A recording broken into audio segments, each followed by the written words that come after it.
Well, hello, everybody. I'm Rick Dancer. Welcome to this kind of special edition of Get Real with Rick Dancer. Why is it special? Well, because you're here. No, it's because something big happened today, really big, and it's good for you because it belongs to you. And you need to know about it because it's a pristine, wonderful piece of land that belongs to the state. And we're going to hear a lot more about, but a big change happened last night. And this is really big news. So we're going to get to that in just a second. First, I want to thank our sponsors because we cannot do this without our sponsors. And Dr. Michael Bratland now is offering this really cool, I use it. It's a guard, a night guard, but it's for the top and the bottom has an attachment on it, moves your jaw forward. So it helps you not only not grind your teeth, but it's helping people not snore. And for me, that means I'm sleeping better. Dr. Michael Bratland is the man.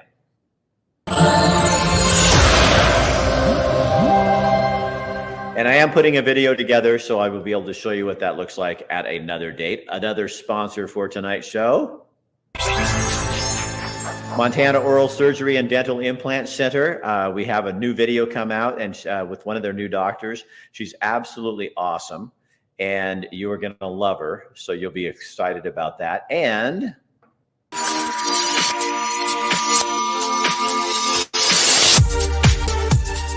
Fairway Independent Mortgage and Lending Team, Greg Hinkle's a great sponsor of ours here in Montana, but he also helps people in Oregon, Idaho, and Washington. If you're looking for lending needs, he's the man. He knows what to do, and he's a friend of mine. So there you go. All right, so what's this big news? Well, you know, I'm going to invite one of my ONRI friends on to talk about it. Good one. Thank you. I saw it on there, ONRI Jen Hamaker. I went, you know what? I should have that title on my name too. Yes. ONRI yes. Rick Dancer. I love that. So it's the Oregon Natural Resources and Industries. Is that right? Yep.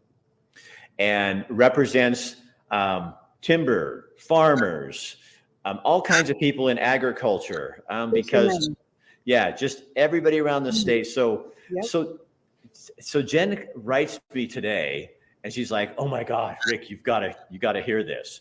She's in Idaho in a little house out in the wilderness. So the signal may be funny, but Jen is the person who knows the most about this. She is in charge with the ONRI group, and we've been following this and kind of poking the bear.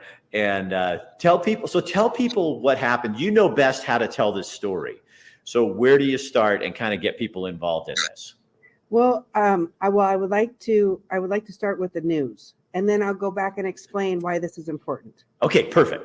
Okay, so I don't know if you can see this, but the Oregon State University, the president of the Oregon State University wrote a letter to the State Land Board regarding the management of the Elliott Forest, and she regretfully declined managing the Elliott.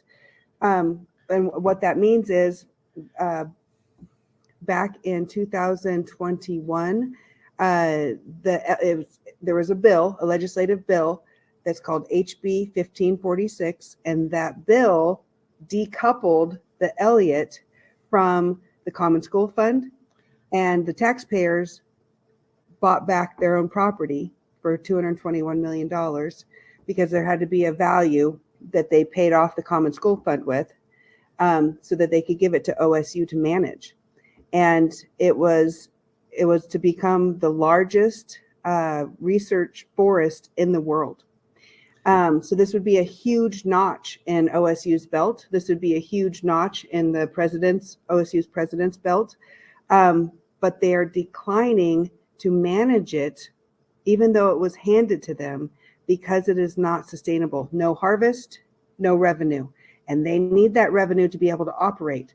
So this is huge news. And the reason why they did this is because the public outcry, the enormous amount of public testimony and input around the HCP and around the forest management plan, which is the Oregon Department of Forestry is crafting the forest management plan around and aligned with the HCP. So once the HCP goes into effect, it's going to close down 53% of our state forests. You layer on. And the HCP is the Habitat Conservation Plan. Yes. Yes. And this basically is what every timber person in the state of Oregon is so nervous about, because it's gonna reduce in a huge way the amount of timber that can be harvested. And this was this the brainchild? And I hate to use brain when I'm talking about the legislature or Governor Kate Brown, former, but wasn't it them who went in cahoots with all this? Yes. Yeah, absolutely. Yeah, they wanted more conservation on our public lands. They went as far as to put a HCP on private timberland also. It's called the Private Timberland, or the Private Timber Accord. So yeah, no, the Elliott is a big deal. This letter is a huge deal because it tells in here, would it be okay if I just read a part of it? Okay. Yeah. It says, this is from the president of OSU, and it is to the State Land Board. Regretfully, I find the current trajectory of the planning process is on a course that will fail to deliver the public good anticipated. Wow. And falls well short of the world-class research forest envisioned by the state, OSU, and tribal nations. Wow. My conclusion was reached through the consideration of multiple factors, including the recent public opposition to the HCP, the Habitat Conservation Plan, and the Forest Management Plan. Then it goes on to say, they recently expressed significant concerns regarding the limitations and constraints placed on the management of the overall forest and the acreage dedicated to reserves in the forest design. There's a lot more to this that it goes on to say. Another thing that's very important, I underlined it and put stars by it. It says, in addition, from an operational perspective, OSU continues to have significant concerns with the state's intent to limit variations in annual harvest volumes in the Elliott, and to move forward with carbon project of the Elliott. Wow, that's a huge slap in the face to the legislature and former Governor Kate Brown, saying your plan isn't going to work. Yes. We know it. So you now have a state college, Oregon State University's president, saying the same things that you and every other logger and mill worker and mill owner and everything. So it's no longer just all those timber people. This is somebody who's coming in and saying, and rejecting the whole plan was to have them manage it. And she's saying, this can't be done under your plan. It's not going to happen. That's right.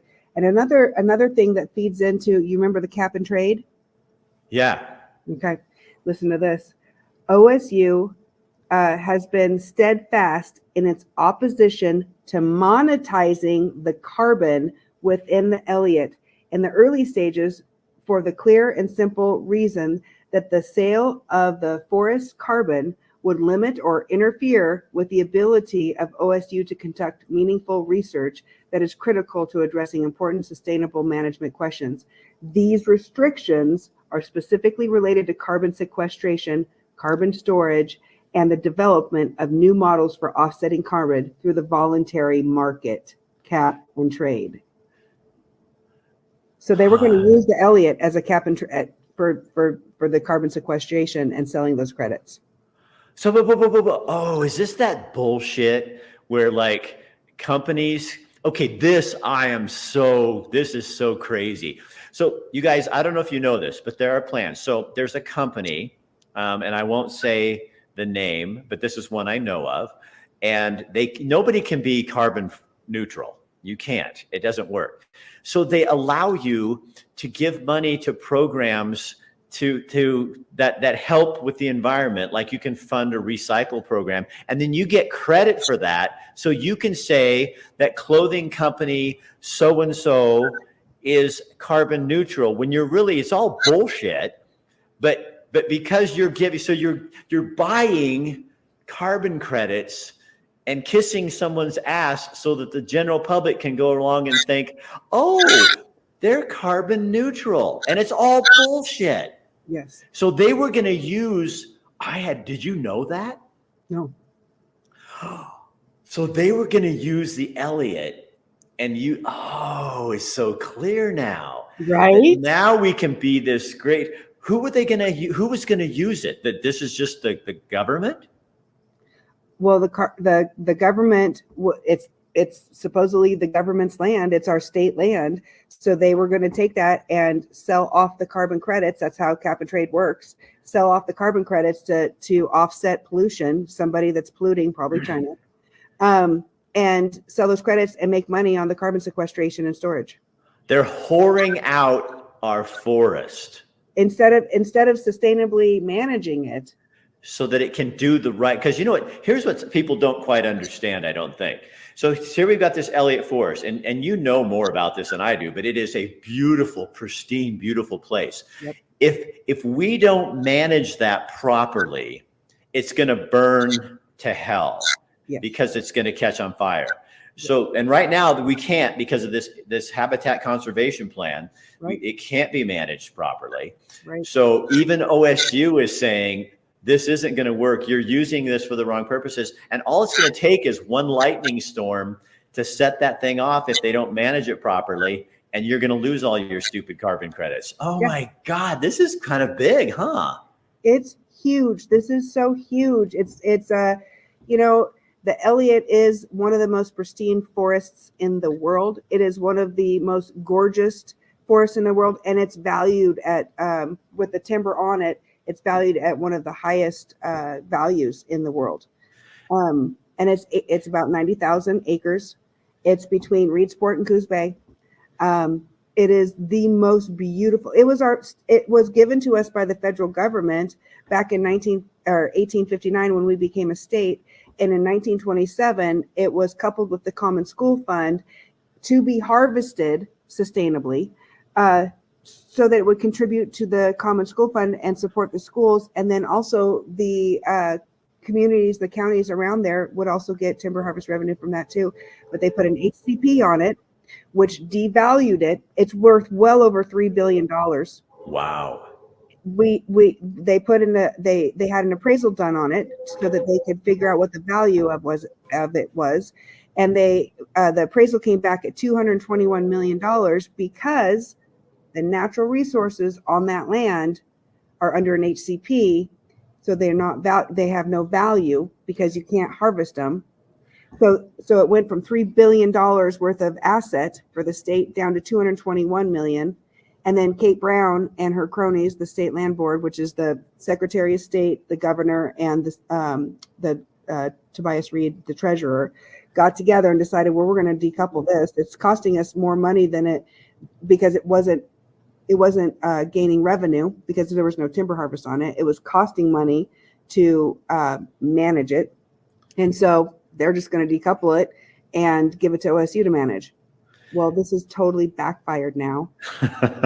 It's totally backfired now. Your government at work. Yep. Oh, so and to make the point so people understand this, that Common School Fund. So that money from the harvest, the management, proper management of the Elliott Forest, that money was to be used for schools, to help fund schools and to fund county governments in those areas.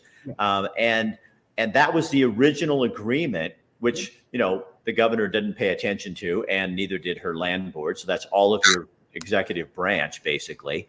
Right. And now what does this do? So what happens to that whole deal? I mean, if OSU rejects it, then where does it go? I don't know. That's what I don't know. So I've talked to a senator who was instrumental in this whole thing. I'm not going to name names right now. And he says that he's working on a plan. This was not expected, but it's not a huge surprise to some because the original plan that OSU put together was naive. And I know we're not politically correct here, but that's why you belong here. I don't want to put down OSU because they've done us a great service. I think that the president of OSU is a hero. I think brave. Very brave.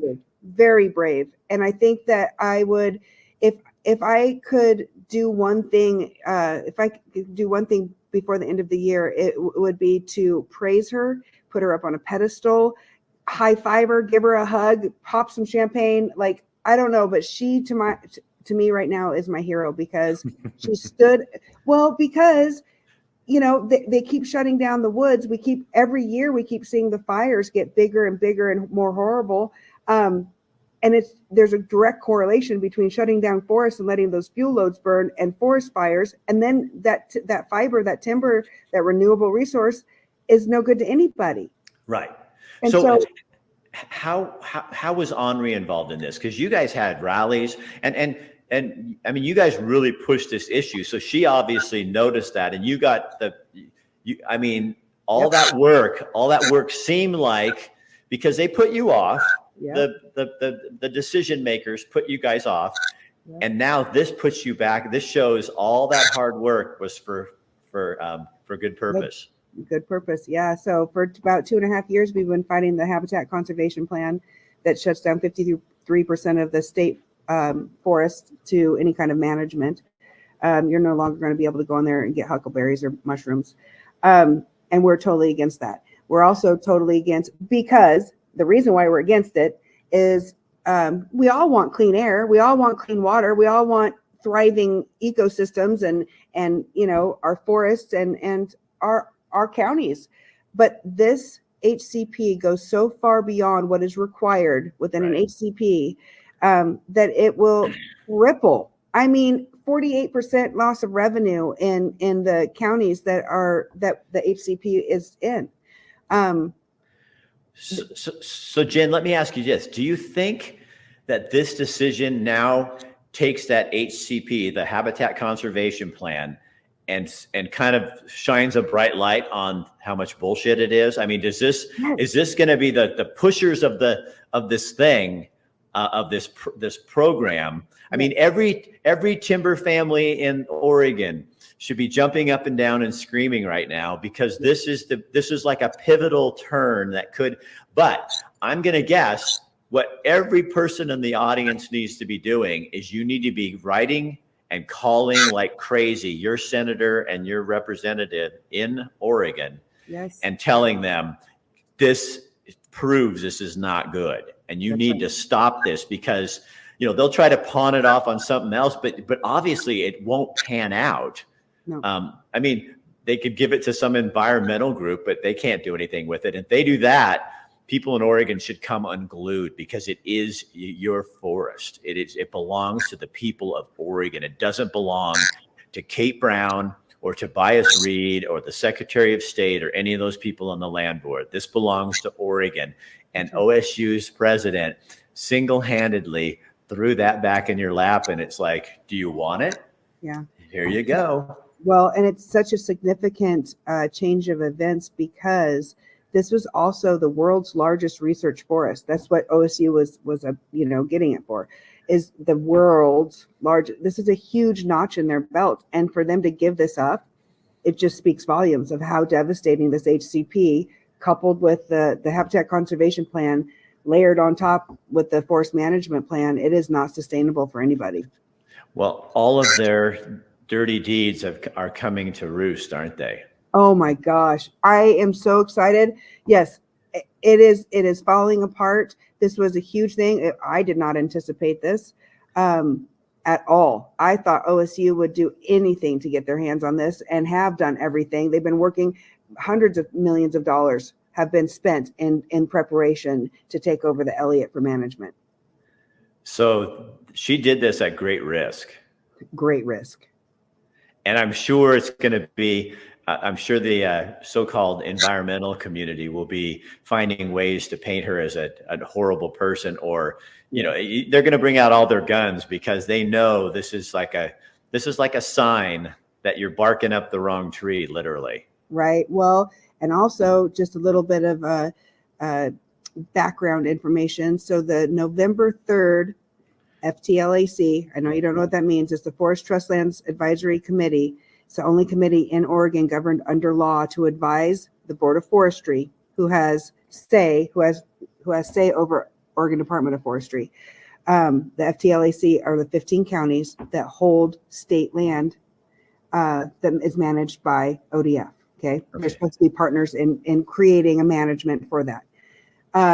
Mike Wilson, and I'm going to say that again, and I hope he's listening. Mike Wilson, he's the chief forester for ODF that's crafted this HCP over years. He just admitted that he bypassed ODF. He's works for ODF. He just bypassed the Board of Forestry and their authority, and he just bypassed the FTLAC, which is the Forest Trust Lands Advisory Committee. The two authorities that he is to answer to, he just bypassed. He usurped their power, their authority, because he already implemented the HCP a year ago. We're already seeing reduced timber harvest volumes right now of 20%, and contracts are being jerked back right now before the January 1st deadline. And because of that, the services, the federal services, they call them, which is NOAA and then the U.S. Fish and Wildlife, are crafting their final EIS, their environmental impact statement, that will ultimately issue the state of Oregon incidental take permits, which means that we're already in the HCP for 70 years. We've entered into that contract without authority, without approval, without rejection, without amendment, without anything. The Board of Forestry and FTLAC, they didn't matter. ODF did exactly what they wanted. Mike Wilson got exactly what he wanted. So what is next? Okay, so we have the senator going in with the Elliott. Do you think in the big picture, does this put the HCPs in jeopardy? So Rick, the HCPs are a contract with the federal government. When have you ever seen the federal government not hold somebody accountable for their contract? Right. So it's a contract with the government. It has invited the federal government onto our private and our public lands. God, I know. That's just awful. It is awful. It is awful because we see how they manage their lands. 60% of Oregon forests are managed by the federal government, and 86% of wildfires are on federal lands. Well, and now if they got their hands into private companies too, yes, they're gonna have a say on how that works as well. What do you say to a person who thinks, I hate using environmentalists because I think most of us are very, Oregon, Montana, whatever, we love the land. It's like we're releasing a video it's actually the Dancer family logging, and it's not related to me at all that I know of.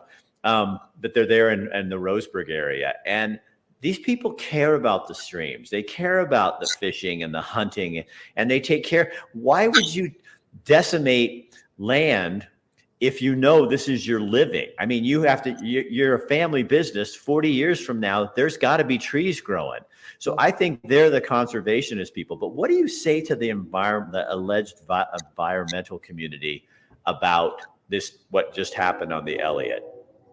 Okay, well, just picture this, a huge forest fire and the sign underneath it that says, environmentalists, this is on you. You did this. You shut down our forest management. You made it so that the fuels piled up over decades and decades and decades and drying and like kindling, waiting for a strike. You did this. This is on you. Oregon has between 1952 and 1980 something, when we were managing our forests before the spotted owl, Oregon only experienced one forest fire over 10,000 acres. Today, we experience on average 500,000 acres burned every year. You guys, now we're coming off my phone. The miracles of the media. Oh, that's cool. Yeah, and you're coming in clear too. That's kind of funny. It's on through my phone. So anyway, so what do you need people in Oregon to do at this point? Oh, well, first of all, we're going to celebrate. Second of all, so I am the president of Oregon Natural Resource Industries, and we've been fighting this for years. We've spent our own money, our own time, our own effort. We've made incredible strides towards uniting the commissioners and legislators and educating people and legislators about what's going on behind the scenes. We have a Facebook page. You can go on it's called ONRI on the Facebook. If you want to come in there and drop us a line, you can go to ONRI.us. That's our website, ONRI.us, ONRI.us. And then you can also go on our other website, which is our issue website, which is OregonStrongerTogether.com. You can buy apparel, you can donate, you can buy a membership. We really appreciate the money. $25 goes a long way.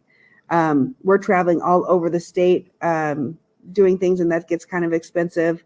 We usually just pay for it all ourselves, but we're making a difference, and it shows. And I couldn't be happier about this.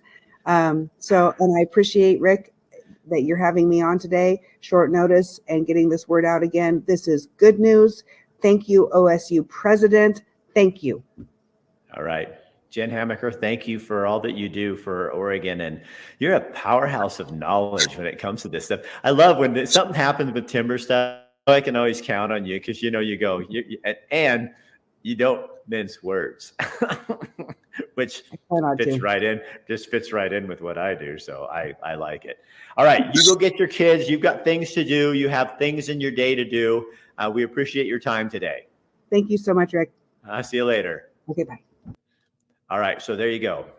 That's a big deal. That is a very, very big deal. And Oregon, you should be proud. This is your forest. Take it back. Don't let them do this to you. You have the power. And look at what happens when people, I think sometimes we forget that when we organize and get together and we do stuff like this and we make our voices heard, that we can make a difference. Now, I realize most of the time we don't see it. But this is one of those moments when you go, it worked. We did it. And you have to remember that so that the next time you continue to do that. We are going to take back the message of the forest because our forest needs us. They don't need more paid people. I saw the funniest bumper sticker the other day. I thought it was funny. It had a tree that was cut off, like at the stump, like how you cut a tree down at the stump. And then the little meme said, "Don't worry, I hugged it first." I thought that was so classic. But you know what that tree did? That tree provided housing for a family. That tree provided the contents so that you can have toothpaste to brush your teeth. That tree is what you wiped your behind with after you went to the bathroom. That tree is the pencil that you use. That tree is the paper that you write notes on. So don't forget that. That tree has a purpose, and it's not to fall over in a forest and burn up in a fire. Managed properly, timber is sustainable. It's a crop, and you need to start looking at it like corn and beans and all that other stuff that's a crop. But the difference with this crop is it keeps coming back and you keep replanting, but it takes longer, 40 years, 40 to 50. And we know so much about managing it, just like farmers in my area know how to ranch and what cattle need and what corn needs and what alfalfa needs. It's a crop. It doesn't have feelings. Doesn't cry when you cut it down.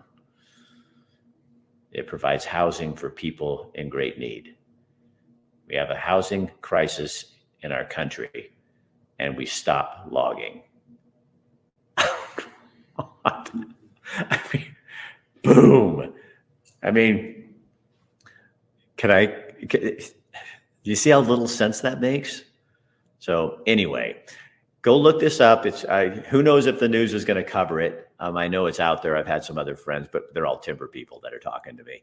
But you don't know if the news is going to cover it. But you don't have to watch the news because you got it right here. Share this on your page. And again, in the beginning, there's some sound issues on there, but just listen to what's going on, because this is the media we have, and you can't always get perfect sound. So just listen in, and you won't see Jen's face moving as much as her mouth's talking, but she and I are both like that anyway. All right, have a good night, and we'll see you later. See you tomorrow night.